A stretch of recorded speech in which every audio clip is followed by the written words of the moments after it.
Ladies and gentlemen, thank you so much for clicking on this video. Honestly, this is a special one to me. You see, in the last several weeks, ever since I recovered from COVID, for some reason I've been playing very high-level chess.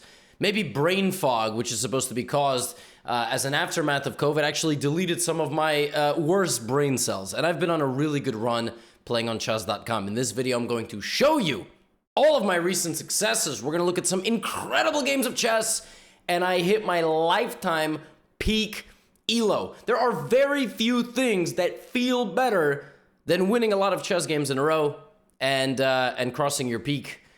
And that is the purpose of today's video.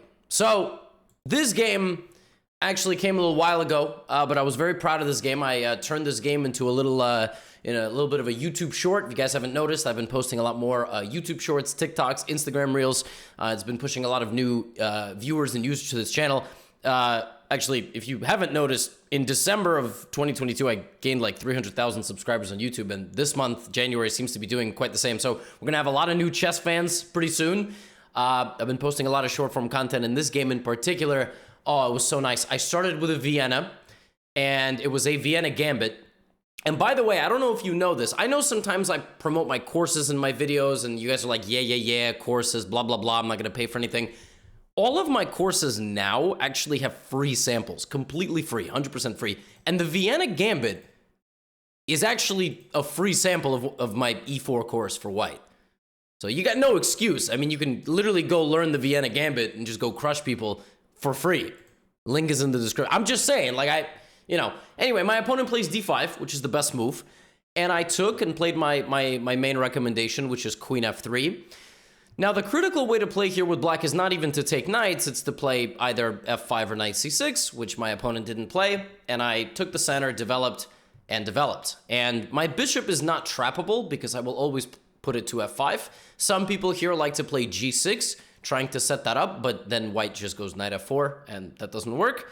So c4, bishop f5, and I started building up this kind of initiative toward my opponent's king. You may notice here that I have a bishop, I have another bishop, queen, knight, rook. All of these things are kind of pointing in that direction, and I got some good pressure brewing over here. The way you can tell if you have an attack in chess is if something is only protected by the king, and you can get there. And you can get there faster than your opponent can defend it. So for instance, queen g4 here lines up the queen to the king. Opponent goes here. And I use this as a moment to attack the rook and move it away from the king. And all my pieces are swarming, but where's the breakthrough? Now, I decide to play rook f2. The idea of rook f2 is to play this and double up. And it goes from bad to worse here for my opponent because I find a very nice idea. First of all, here I find bishop takes bishop. So my opponent cannot take because of bishop takes f7. And in this position, I found probably one of the more brilliant moves I've ever played. You can pause here and try to look for it. I'm also just going to give you a hint. I yell this a lot. And I yell a lot of things a lot, but this has turned into a Gotham meme. In this position, I sacrificed, you already know what, the rook, folks. The rook. Rook f7. This is an incredible idea here. The point is that I don't want to trade. Rook f7 threatens a checkmate, okay? If my opponent takes, queen takes h7, king to f8, bishop h6 is mate. If my opponent plays the best move, which is h5, I found knight takes h5. Both of those moves were brilliant, rook f7 and knight h5. Folks, there is a knight, a rook, and a bishop all hanging at the same time, and none of them can be taken. This was just, I love this game. The point is that, again, if you take my rook, then an attack will come in, and that's what happened in the game. If you take my knight, it's easy, this and mate. But the most impressive thing, in my opinion, that I calculated was bishop g5, knight f6 check. You cannot take my knight because mate, so you have to take my rook, and then I go check here, and this is mate. I mean, this was sublime. This calculation, like, sometimes you got to give yourself credit, and this was unbelievable. Just absolutely amazing. And my opponent took in the game, and I played knight f6, and I ended up winning his queen, and I won a few moves later. I found a nice idea here to remove the defender of his rook, which is rook takes knight, check, and I take, and, he resigned. But Oh my goodness. Sometimes self-love is good. It's good to practice self-love, and I think I deserve a lot of self-love for the move rook f7. It's just such a nasty move. You just move the rook directly into your opponent's territory, you lose the rook, but it's made everywhere, and this is why you should get my Vienna course. You should probably buy it, but, you can also get the free sample. Link is in the description. Anyway, then I played what happened here? All right, that's kind of weird. There are supposed to be usernames. I played a game, I played Entitled Tuesday yesterday, and I was going to show you the games of Title Tuesday, which I will be doing in a moment, because for some reason, chess.com just removed that game from existence. It's here. That was very strange. This was a game I played yesterday in Title Tuesday, and I went on a nice run yesterday in Title Tuesday to get to my peak rating. This was a game against somebody I know, gentleman from New York, chess teacher, Mr. 8x8 Chess. I've also played basketball with him, very good basketball player.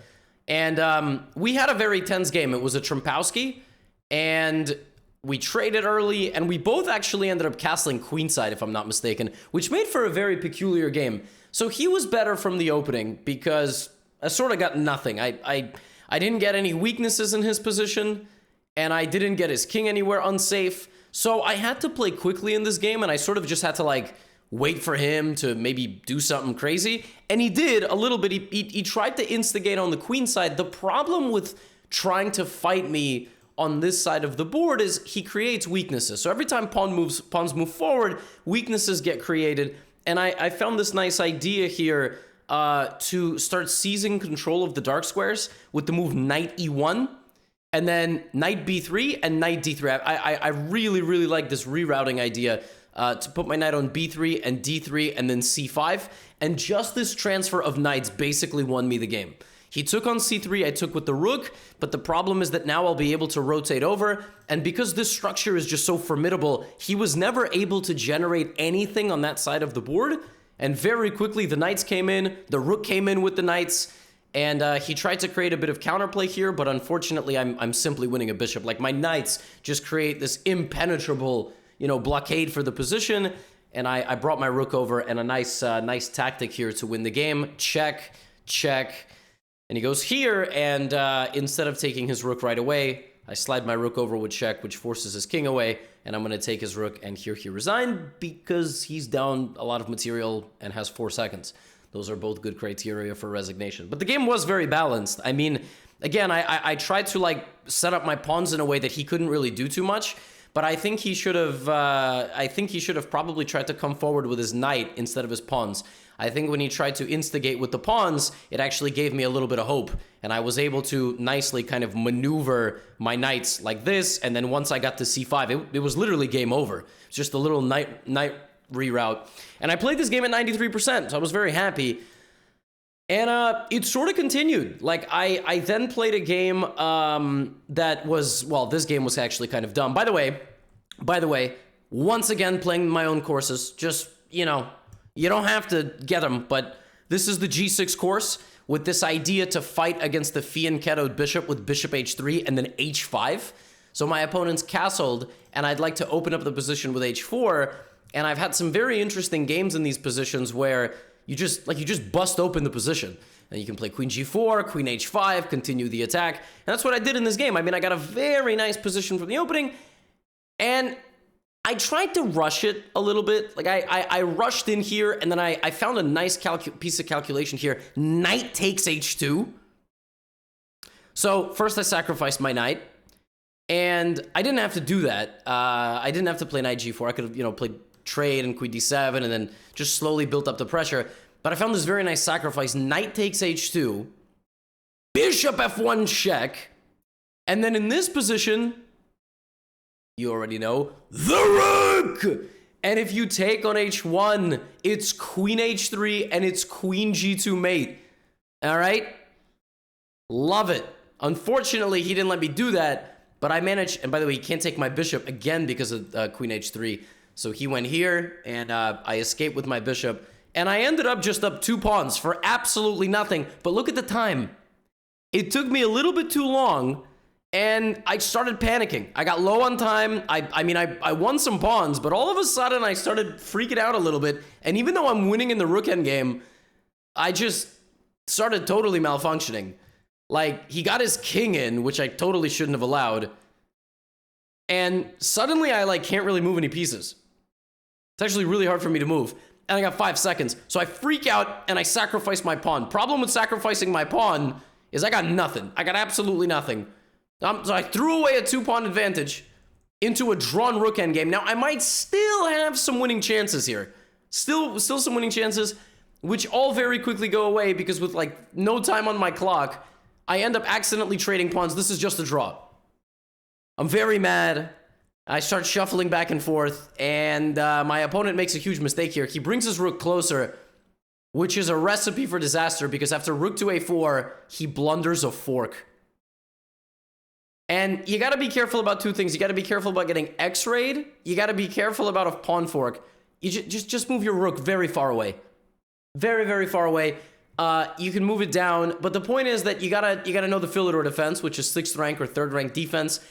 You gotta not blunder a fork, and you know I got lucky in this game, but that's life. That happens. I would argue that I maybe deserved it after playing so well in the opening, but horrible time management, 9 seconds on the clock, and I managed to win though. Now this next game was a lot of fun. This was another game that I was playing in Title Tuesday. If you're wondering why a lot of my opponents are like 2600. It's a tournament. I don't choose who I play. I get paired based on who has points and rating. This was a very fun game. So this game was a very back and forth battle with an isolated pawn. And then here I decided I was going to start an attack. So I played queen e4, threatening mate. He attacked my queen. I backed up. He trapped my bishop. And I went right back to e4, threatening mate. And he blocked with the rook. So huge congestion in the center of the board, right? Now, here I missed something really easy. I missed this. If he takes, he gets mated in 2. If he takes like this, I take his bishop. Instead, I decided to really make things wild and play knight g6. Point is, if he takes my bishop, queen e6 is probably very strong. So he went here, allowing me to escape with my bishop. And the position got really spicy here. He played f3. I slid back to e1, but the move f3 allowed me to play bishop back to g3, x-raying him, right? Which is what I did. And now I thought, okay, I'm easily winning. Then I panicked. I was like, wait a minute, I don't want this rook, because if I take his rook, he's going to checkmate me. No, he's not, because that's mate in 3. I just go here, and it's mate on the next move. I didn't see that, all right, because I'm a bad chess player. So I thought, oh my god, that looks very scary. So I'm not going to take his rook. Instead, I'm going to go c4. The move c4 very promptly threw away basically all of my advantage, and as you see here, we both have almost no time, so things are going to get far lower quality. Now, f takes g2, what's going on? Knight is hanging, rook is hanging. So where do I move my queen? I use this pawn as what's called an umbrella pawn for my king. My king hides behind the enemy pawn, so I don't take. My king doesn't go out in the open. There's a rook hanging, there's a rook hanging, there's a knight hanging. I thought I had figured everything out. But then my opponent went here and I was like, wait a minute. I still don't want to take his rook because I'm scared. I should have taken his rook though. Really, I should have. Instead, I tried to just rip open the position. Computer was not having any of this. Luckily though, my opponent has no time on the clock and gets hit with rook c7. Almost impossible to deal with that in time trouble. Too much stuff. Very weak king. They go here. White to play and win, folks. Can you find it? The answer to all of your problems, you got to look for maximum danger in positions. Queen, king, not knight e7. That gets taken. But bishop c4. And that was the end of the game. Very, very crazy game. I had to hold my nerves with less than 5 seconds on the clock, but I won. I won another game, and I was very quickly, going up to my my peak elo. Now, this game was really funny. So you're gonna notice that I'm down 2 minutes on the clock. I might make my own Magnus video. Let me know in the comments if you want me to make my own Magnus video. I arrived to a 3-minute game 2 minutes late. I started this game with 1 minute on the clock against the 2700 IM. Yeah, that's what happened. And I was like, well, that's kind of a problem. So what did I do?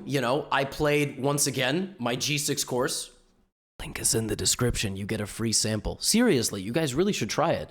And I just played normally. And then here I thought, okay, well, my opponent wants the bishop on this square, so I'm going to strike at the center right away. We have takes, bishop g2. And I took on d4, they took on d5, and I went back. Castles, castles. Very balanced position. Like, white is a touch better here. In fact, my opponent played bishop d2, and I thought, well, that's kind of dumb. I'm going to take the pawn on b2. But, I mean, it's just, even this, with black being up a pawn, it's so equal, because I can't move anything here. I can't move my bishop, because this is, like, very strong. And then the pressure here is good. And if I play b6 to try to go here, then this gets destabilized. And here my opponent played a horrible move. Horrible. e4. Like, this is a very bad move. Why is it a very bad move? Because white's bishop is blocked now. This bishop completely loses its pressure on the knight, which means I can just go b6, bishop b7 very soon. Now, I decided with 40 seconds on the clock, first I'm going to kick the knight out, which I thought was smart, and now I'm going to go here. And I'm just a pawn up. Now, I only got 30 seconds, mind you, versus 240, but I'm like, I feel like I got this under control. Knight to g4, okay, knight g4, and I thought, okay, he's trying to come in here, and then I'm like, wait a minute, I'm just going to kick him out. h5. If you try to continue your journey, I'm just going to trap you. Good luck ever escaping. You probably won't. So my opponent just went back. I developed my bishop, attacking the rook, and then I thought, well, wait a minute, I'm going to jump in here with my knight. Let's go. Knight e5. And here, in my mind, I calculated a very, very long line. Despite only having 30 seconds on the clock, I was helped by the fact that my opponent really took a long time here, which is queen a4, giving up the bishop, queen a6, knight d3 attacking the rook slides over, now knight takes f2, if rook f2, then I take the knight, so after knight f2, my opponent would probably attack my queen with knight c4, and then I would move my queen somewhere defending my knight. I calculated all of that, I promise. I'm doing, my best Hikaru impression. So all of that happened. But then I got scared. I saw in this position that I could take on f2, and then I was like, I'm not sure. My knight and queen are kind of stuck. I don't want to blunder anything. And I thought, 20 seconds on the clock. Let me just bring my knight back. And then I blundered. I moved my rook and I hung my pawn. Horrible. I mean, 18 seconds. But notice the time is now not 2 minutes difference. It's only 1 minute difference. So I activated my bishop. And my opponent luckily here blundered with the move knight c4, allowing me to target the knight. And now this rook is overloaded. It cannot simultaneously defend the rook and the pawn, so I have this very nice bishop takes f2 check. King h1, and now I move my queen out of danger. Now, folks, you may notice that here I've got 15 seconds. It's very little time, so I play knight takes e4. Idea being bishop e4, queen e4 is literally mate, so my opponent does this, and I very quickly simplify, I take the knight, and I get my rook down here, and it's game over. With 9 seconds on the clock. All right, now there is bonus time per move of 1 second, but it ain't a lot. Queen g1, and first I took on a2, and then I played knight f2 check, and now we seamlessly simplify all the pieces, defend everything, and the easiest way to win this game, double the rooks, trade them. Double the rooks and trade them. You just, like this, rook a8, rook a1, and very simple, don't hang your rook, and I put my rook on a dark square. So I could never lose it. And then I just pushed my pawns and I brought my king. I defended everything, pushed my pawns, and just be careful about stalemate. 7 seconds on the clock. And at the very end, I sacrificed the rook for the bishop. So the king always has legal moves. Now here, my opponent decided not to resign because I guess they were mad. So what I did is I was very disrespectful. I pinned my opponent's king to the edge of the board, and then I promoted to a knight because I am an absolute piece of garbage human being. And then I checkmated my opponent using the knight at the very end. So, you don't resign. This is what happens. The other person styles on you. I'm just saying. No disrespect whatsoever, but you don't resign. I'm going to promote to a knight. And that brings me to the game before my peak. I'm 28-57. I'm playing against Mehdi Arabica, very strong Georgian player. And here I play one of my favorite openings. This is from my D4 Dynamite. The whole point of this video was not to promote my courses, I promise. But if you're still watching, I like to play my courses because they're fun, aggressive. As you see, I try to create attacks against people. And here I played the Manhattan Gambit. Have you ever heard of the Manhattan Gambit? I didn't think so. I sacrifice a pawn to open up the position. All right, this is a very nice weapon against the Dutch defense. And after f3, white can play knight c3 and e4 and get a very nice position. But here I played knight h3 with the idea to go here, and get this bishop. All right, so I played knight g5. Now here I did something very stupid. The computer actually doesn't think so, but I really think I should have taken and then just put my bishop on h3. I mean, the bishop just looks so good on that square. But instead I did this, and my opponent started fighting back. I mean, she really was like, well, this is what you get. Now, I thought actually that she was doing very well here, but it turns out that the computer just hates black's position, like completely hates it. Because if she tries to get too greedy here with something like this, I have queen b5 check, I have knight e6. I mean, I have a lot of very potent counterattacking measures. Admittedly, in the game, I was going to go here, which apparently the computer thinks is wrong? Oh, because rook d8. And then what? Okay, I don't know. Then knight c2. Terrific. Yes. This is why I like analyzing games with the engine. It makes me feel very stupid. So this was the position from the opening. I'm a pawn down, but I'm much better. Why am I much better? Because my opponent is kind of pinned down. I have more central activity. I have a rook opposite the queen, and I break open the position with the move d5. And at this point, I'm like, oh, this is easy. This is a dub. I'm going to win this game. I'm going to hit my peak. Boom, boom. Here. Take on a7. Knight into a6. And then I'm like, knight c5. And I'm like, oh, this is easy. Look at this huge attack I got going on here. I'm going to win. And she starts fighting back. She tries to offer me a queen trade. And I don't have the ego for a queen trade. I'm like, no, I don't want to trade queens. And computers like, go here and be +1. And I was like, no, I'm going to go queen a5 and checkmate her. And then she forked me. It's like, oh, no. Oh, no. Now her king is open. It's very scary. But to successfully attack a king, you need to have +2. 2 more attacking pieces than they have guards. I don't got that. In fact, not only does that happen, I then proceed not only to blunder material, I proceed to blunder a queen trade. So now I cannot move my queen because that's mate. And I'm down on time. I've blundered a piece, I've blundered the time, and I'm gonna blunder my peak. So I end up going for the queen trade. She actually here wins one of my pawns, and she's going to trade rooks with me. She forces a rook trade, and like the game is over. I mean, she's just gonna push these 2 pawns. The only chance I have with 4 seconds on the clock is to confuse her, to create threats against her pieces that she will not see coming. So I play c4, which threatens mate in 1. The best thing for her to do is to run her king forward. But instead of that, she goes here, and I'm like, oh, I have a fork as long as I move my knight. So I take her pawn, which makes her think that I'm going here. She gives me a check, but now she's threatened here, here, and here. And she goes here, I fork her, and it goes from bad to worse because she cannot take back. She cannot take back because of another fork. So I go here, she takes, and now I have to save one of my pawns. And in this position, both pawn pushes win. I chose this one. And now the most important move, in my opinion, in this game is to cut off the king. I cannot let her king back into the action. It is cut off from now 7 different files. And it's very important in chess that you don't blunder a fork. You don't chase the knight. Like, this is so mean. I could have accidentally chased the knight here and lost... it's not a loss, apparently, but you lose your rook. Because I would run to win this pawn. So I went rook b1, and then I kicked her knight out. And in my opinion, I won the game in style by sacrificing the rook. And now 1, 2, 3 versus 1, 2, 3, 4. I would queen first. If she tries to run back and stop me, my king helps escort. And this is how I broke my peak, 28-62, with a 5-game winning streak in Title Tuesday. And that beautiful original game. And then, folks, if you manage to stay for 24 minutes, the very next game, I lost to Volodar Murzian, very strong Russian grandmaster. And the game after that, I lost to, in my opinion, a very underrated FIDE master, whose rating is 2660. And then after that, I lost to Grandmaster Sergio Barrientos, despite being a piece up in this game. In the middle of this game, I was literally just up a bishop, and my advantage was +3. And then I lost. So I lost 30 rating points. 35. I lost 35 rating points after being at my peak. Like, right away. Like, literally right now, I'm 28-27 because I got 28-62. And then I lost 35 points.